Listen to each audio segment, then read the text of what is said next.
ఈరోజు press meet పెట్టడానికి కారణం ఏమంటే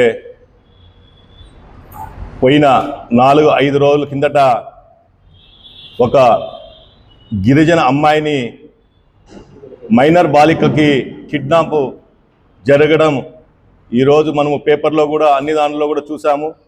ఎందుకంటే ఈ కూటమి ప్రభుత్వం వచ్చిన తర్వాత గిరిజనులకు రక్షణ లేకుండా పోతుందని చెప్పేసి మీ ద్వారా మేము తెలియజేస్తున్నాము.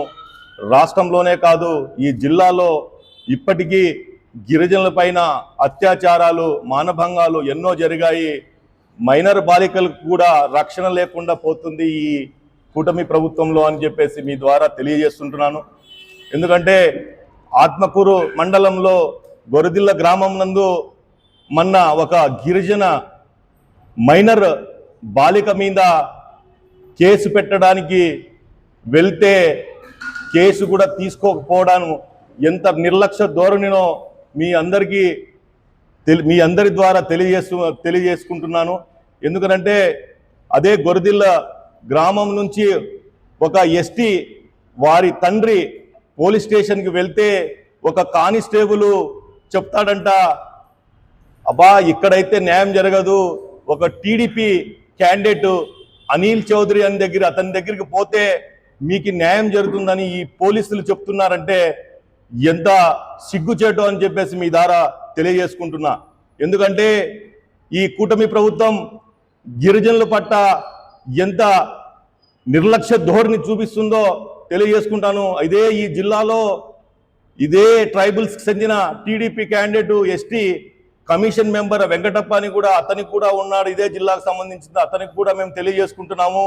అయ్యా గిరిజనుల పైన మానభంగాలు అత్యాచారాలు అన్నీ జరుగుతున్నాయి. మీరన్నా ఈ జిల్లా వాసి, మీరు కూడా ఒక ఎస్టీ కమ్యూనిటీకి చెందిన వారు కాబట్టి మీరన్నా తెలియజేసుకొని ఈ గిరిజనుల పైన దాడి జరుపుకోకుండా మీరన్నా కొద్దిగా ముందుకు వెళ్ళి గిరిజనులు బాగోగాలు చూడండి అని చెప్పేసి మేము ఆయనకు కూడా అడుగుతున్నాము. ఇదే పోలీస్ డిపార్ట్మెంట్ కూడా ఎందుకు అడుగుతున్నామంటే ఈరోజు మీరే ఒకరిని కాపాడాల్సిన వారు మీరే, ఇవాళ మీరు ఒక టీడీపీ వాళ్ళ దగ్గరికి పోయి పంచాయతీ చేయమని చెప్పేసి చెప్పడం ఎంతవరకు సమంజసమో అని మీ ద్వారా తెలియజేసుకుంటున్నాను. ఇలాగే జరిగితే ఇలాగే ఎస్టీలను మీరు తక్కువ చూపు చిన్న చూపు చూస్తే పెద్ద ఎత్తున ఆందోళన చేస్తాము, లేకపోతే మన ఎస్పీ ఆఫీస్ దగ్గర ధర్నాకు కూడా మేము కూర్చుంటామని చెప్పేసి మేము గిరిజనులంతా ఏకమై మా ఉనికిని మేము కాపాడుకుంటామని చెప్పేసి ఈరోజు మీ ద్వారా తెలియజేసుకుంటున్నాను.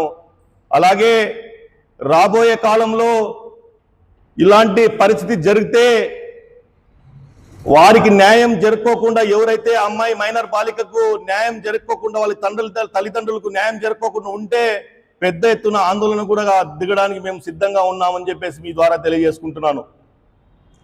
అలాగే పోలీస్ అధికారులు అయితే ఎవరైతే ఒక కానిస్టేబుల్ హరి అని అతను ఉన్నారో అతను ఎలా చెప్తాడని చెప్పేసి ఈరోజు పేపర్లో కూడా మేము చదవడం జరిగింది. అతను రెఫర్ చేయడం ఎంతవరకు సమంజసం అని చెప్పేసి మీ అందరికి కూడా తెలియజేసుకుంటాను.